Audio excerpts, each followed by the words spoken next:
Hello students, आज हम 11th class में कैश बुक का फर्स्ट क्वेश्चन करने जा रहे हैं। सबसे पहले परफॉर्मा देखते हैं। सबसे पहला कॉलम होता है डेट, पर्टिकुलर। देखो जो हमारे कैश बुक का है ये आपका लेफ़्ट साइड में डेबिट होता है और राइट साइड में क्रेडिट होता है।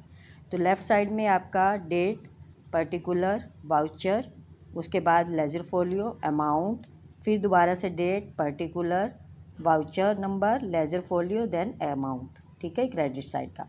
एक बात आपको सीखने की ज़रूरत है कि जब भी कैश आता है, ठीक है, तो उसको हमने टू में लिखना है। जिस भी वे से कैश आएगा उसको टू में लिखा जाएगा, और जिस तरीके से कैश जाएगा उसको बाय में लिखना है। जैसे फॉर एग्जांपल फर्स्ट आपकी एंट्री है कमेंस्ड बिजनेस विद कैश।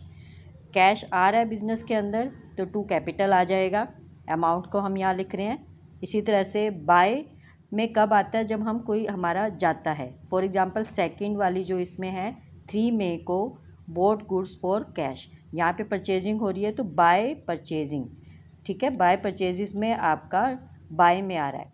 जब कैश जाएगा तो बाय में लिखेंगे, जब कैश आएगा तो टू में लिखेंगे। इसके बाद नेक्स्ट आपकी है पेड कैरीज। तो पेड कैरीज है तो वो भी बाय में जाएगा, बाय कैरीज, अमाउंट लिख देंगे हम।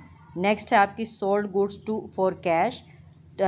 तो गुड्स को आपने कैश में सेल किया है तो टू सेल्स लिखकर हमने लिख देना है अमाउंट को। नेक्स्ट आपका है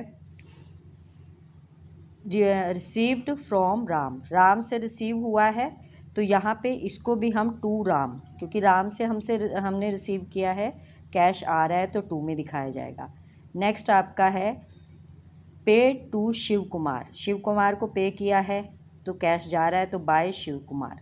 नेक्स्ट एंट्री है कैश सेल, तो फिर दोबारा से टू सेल आ रहा है आपका।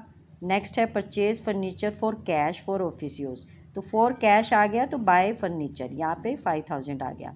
नेक्स्ट है पेड फॉर एडवर्टाइजमेंट, तो बाय एडवर्टाइजमेंट, ये क्योंकि एक्सपेंसेस है। Purchase goods from Mahesh on credit, जो क्रेडिट में है उसको हम यहाँ नहीं दिखाएंगे। ठीक है, क्रेडिट वाला ट्रांजेक्शन नहीं करेंगे। पेड टू महेश, तो बाय महेश आ रहा है। पेड वेजेस तो भी बाय में आएगा।